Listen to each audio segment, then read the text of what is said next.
வணக்கம். தலைப்புச் செய்திகள். புதுவை அரசு பள்ளிகளில் 1ஆம் வகுப்பு முதல் 9ஆம் வகுப்பு வரை பயிலும் மாணவர்களுக்கும் +1 மாணவர்களுக்குமான 2வது பொது பருவத் தேர்வு கால அட்டவணை வெளியிடப்பட்டுள்ளது.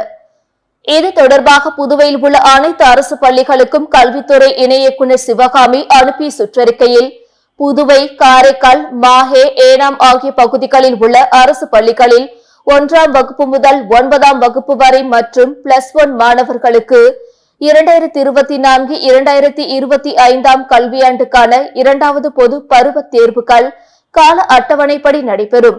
அதன்படி 1 மற்றும் 2ஆம் வகுப்பு மாணவர்களுக்கு மார்ச் 20ஆம் தேதியும், 3ஆம் வகுப்பு முதல் 5ஆம் வகுப்பு வரை மார்ச் 19ஆம் தேதியும் தேர்வுகள் தொடங்குகிறது. இதேபோல 6 முதல் 9ஆம் வகுப்பு மாணவர்களுக்கு மார்ச் 18ஆம் தேதியும், +1 மாணவர்களுக்கு மார்ச் 12ஆம் தேதியும் தேர்வுகள் தொடங்க உள்ளதாக குறிப்பிடப்பட்டுள்ளது. புதுச்சேரி, காரைக்கால் மற்றும் ஏனாம் பிராந்தியங்களில் நாளை தேசிய மக்கள் நீதிமன்றம் நடைபெறும் என அறிவிக்கப்பட்டுள்ளது. இதுகுறித்து புதுவை மாநில சட்டப்பணிகள் ஆணைய உறுப்பினர் செயலரும் புதுச்சேரி மாவட்ட நீதிபதியுமான அம்பிகா வெளியிட்டுள்ள செய்திக்குறிப்பில், தேசிய சட்டப்பணிகள் ஆணைய உத்தரவுப்படியும் சென்னை உயர்நீதிமன்றம், புதுவை மாநில சட்டப்பணிகள் ஆணைய வழிகாட்டுதலின்படியும் நாளை காலை 10 மணிக்கு தேசிய மக்கள் நீதிமன்றம் நடைபெற உள்ளது.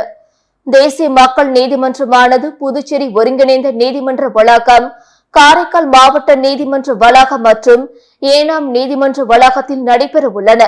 தேசிய மக்கள் நீதிமன்றத்தில் காசோலை வழக்குகள், வாகன விபத்து நஷ்டஈடு வழக்குகள், கணவன் மனைவி பிரச்சினை சம்பந்தப்பட்ட வழக்குகள், குடும்ப நீதிமன்ற வழக்குகள், சிவில் வழக்குகள் உள்ளிட்ட வழக்குகள் எடுத்துக் கொள்ளப்படும் என குறிப்பிடப்பட்டுள்ளது. வேலையின்மையால் காரைக்காலுக்கு வந்து போதைக்கு அடிமையாகி சுற்றித் திரிந்த நபரை தொண்டு நிறுவனம் ஒன்று சிகை அலங்காரம் செய்து புத்தாடை அணிவித்து அவரது குடும்பத்தாரிடம் ஒப்படைத்த சம்பவம் நிகழ்ச்சியை ஏற்படுத்தியுள்ளது.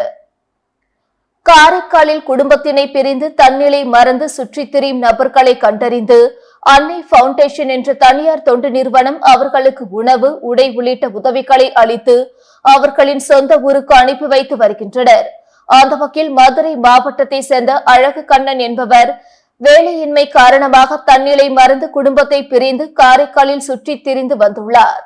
இந்த நிலையில் கடந்த 15 நாட்களுக்கு முன்பு காரைக்காலில் அவரை கண்ட அன்னை பவுண்டேஷன் அமைப்பினர் அவரை மீட்டு அவருக்கு உணவு, உடையளித்து மற்றும் சிகை அலங்காரம் செய்து அவர் குறித்து விசாரித்து குடும்பத்தினரிடம் பேசி அவர்களை காரைக்காலுக்கு வரவழைத்து காரைக்கால் நகர காவல் நிலைய ஆய்வாளர் முன்னிலையில் குடும்பத்தாரிடம் ஒப்படைத்ததுடன் பேருந்து கட்டணம் செலுத்தி அவர்களை அனுப்பி வைத்த சம்பவம் நிகழ்ச்சி ஏற்படுத்தியுள்ளது.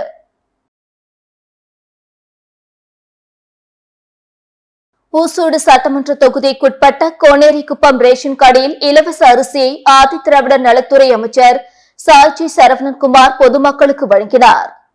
ஊசூடு சட்டமன்ற தொகுதிக்குட்பட்ட ரேஷன் கடையில் இலவச அரிசியை தொகுதியின் சட்டமன்ற உறுப்பினரும் ஆதிதிராவிட நலத்துறை அமைச்சருமான சரவணன்குமார் கலந்து கொண்டு வழங்கி வருகிறார்.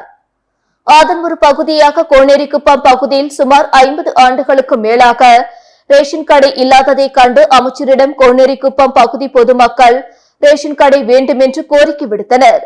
அதன் அடிப்படையில் அமைச்சர் சரவணன்குமார் முயற்சியால் புதியதாக கோனேரிக்குப்பம் பகுதியில் ரேஷன் கடையை கொண்டு வந்து பொதுமக்களின் பயன்பாட்டிற்கு திறந்து வைத்தார். இதனைத் தொடர்ந்து பொதுமக்களுக்கு இலவச அரிசி வழங்கி நிகழ்ச்சியினை தொடங்கி வைத்தார். இந்நிகழ்ச்சியில் பாஜக தொகுதி ஒருங்கிணைப்பாளர் தியாகராஜன் உட்பட ஏராளமானோர் கலந்து கொண்டனர். உயர்த்தப்பட்ட சம்பளம் வழங்க வலியுறுத்தி ரொட்டிப்பால் ஊழியர்கள் ஏனாமில் ஆர்ப்பாட்டத்தில் ஈடுபட்டனர்.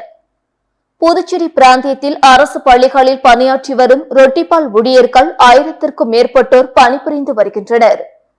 இவர்களுக்கு மாதம் ரூபாய் 18,000 சம்பளம் உயர்த்தி வழங்கப்படும் என முதல்வர் ரங்கசாமி அறிவித்தார்.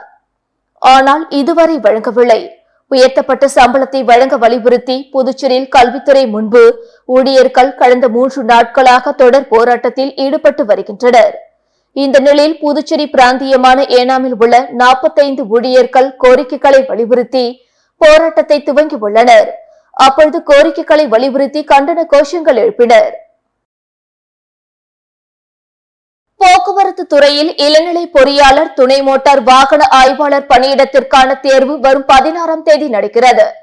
இது தொடர்பாக பணியாளர் மற்றும் நிர்வாக சீர்திருத்தத்துறை அரசு சார்பு செயலர் ஜெய்சங்கர் வெளியிட்டுள்ள செய்திக்குறிப்பில், புதுச்சேரி போக்குவரத்து துறையில் இளநிலை பொறியாளர், துணை மோட்டார் வாகன ஆய்வாளர் பணியிடத்திற்கான தேர்வு வரும் 16ஆம் தேதி பாரதிதாசன் அரசு மகளிர் கல்லூரியில் நடக்கிறது.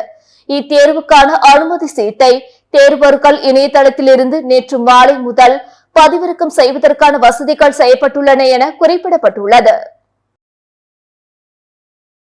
புதுவை மாநிலத்துக்கான மத்திய அரசின் சிறப்பு குறு நிதியை முழுமையாக செலவிட்டு சம்பந்தப்பட்ட மக்களின் வாழ்வாதாரத்தை மேம்படுத்த வேண்டுமென அதிகாரிகளுக்கு துணைநிலை ஆளுநர் கைலாஷ்நாதன் அறிவுறுத்தியுள்ளார்.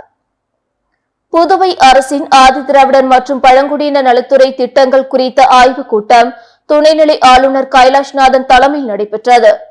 ஆலோசனை கூட்டத்தில் ஆளுநரின் தனி செயலர் மணிகண்டன், ஆதிதிராவிடர் நலத்துறை செயலர் முத்தம்மா, இயக்குநர் இளங்கோவன் உள்ளிட்டோர் கலந்து கொண்டனர். கூட்டத்தில் பேசிய கவர்னர், சிறப்பு குறு நிதியை ஆண்டின் இறுதியில் செலவிடாமல் முறையாக திட்டமிட்டு விரிவாக செலவிடுவது அவசியம்.